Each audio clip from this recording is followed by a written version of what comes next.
What's up, guys? It's Ryan. We're back with another episode of America's Best Restaurants, where we travel the country coast to coast to bring you the places that you need to be at on a weekly basis.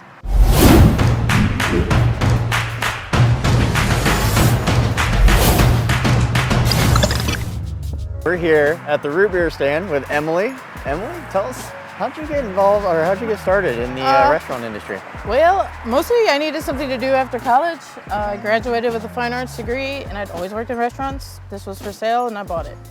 Boom. That's just how this started. Point blank. Yeah. All right. Well, you guys know we feature at least 3 items. You want to find out what those are?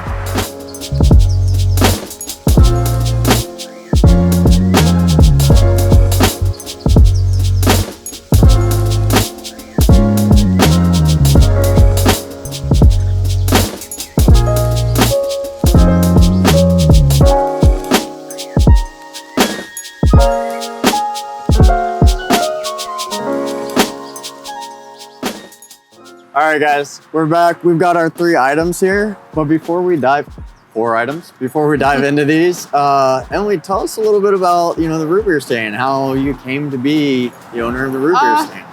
I mean, I guess it's a unique story. I graduated from Ohio University in 2005, but I have a Bachelor in Fine Arts.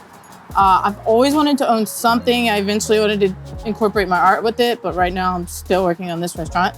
My dad found out it was for sale because he ran a bread company, and I just said I was going to buy it. I went to the bank, talked to him, and wrote a business plan, and probably within 6 months, I owned it. Wow. I got a loan, and I took it over and ran it the exact way he did the first year, and then I knew I had to build business because it was a dying business instead of a growing business. Right. And I have just slowly changed. Never took away the heart of the place, and I've just added and kind of made it my place instead of me just running the Rootbeer Stand. I think the foundation was there and you just built it up. Yeah. Right. And it's become something it's something. It's a staple here in Dayton. For sure.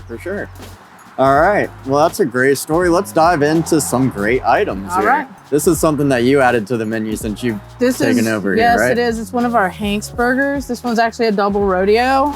We've won Best Burger in Dayton the last 2 years with this. It's all hand, fresh patted meat. And we just kind of got creative with some ingredients, and it's a huge seller. Okay. This is our... And Hank's, where'd the name of that? Hank's it's just a nickname my brother started calling me forever ago, and it's on my license plate now, and it's on our menu, and it's just stuck. I love the family stories, so cool. All right. This is just our classic footlong hot dog, chili, onion, mustard, cheese on this one. This is the bread and butter of the place before I bought it, and it's still here, going strong. One of those foundational menu items, right? And then this guy here. This is something just so that they can see it.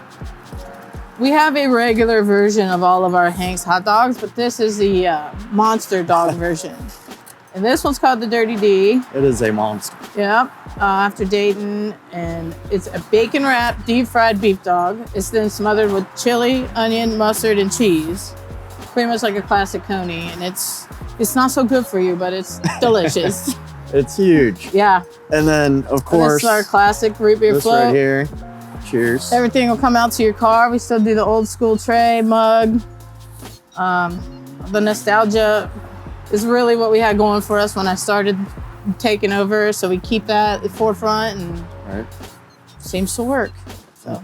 For sure. I remember going through the Rootbeer Stand with my dad and my grandma. Right. I have 80-year-old men come tell me all these stories, and I'm like, I wasn't around, but thanks for sharing your story. We definitely like to hear them. And that's awesome. Generation after generation comes in.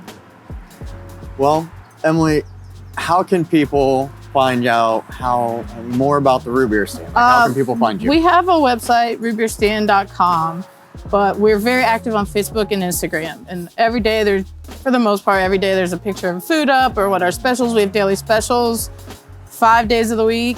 We'll run flash specials. We do all kinds of holidays. We celebrate like Mario Day. We do fun stuff. Halloween, free floats for people dress up. We include adults, kids, and all that stuff. So we try to really stay community oriented and active online. Yeah, very cool. And then, of course, they'll have a full listing right here on America's Best Restaurants. I'm gonna get dirty with this D here, so you guys gotta go. We'll catch you on the next one.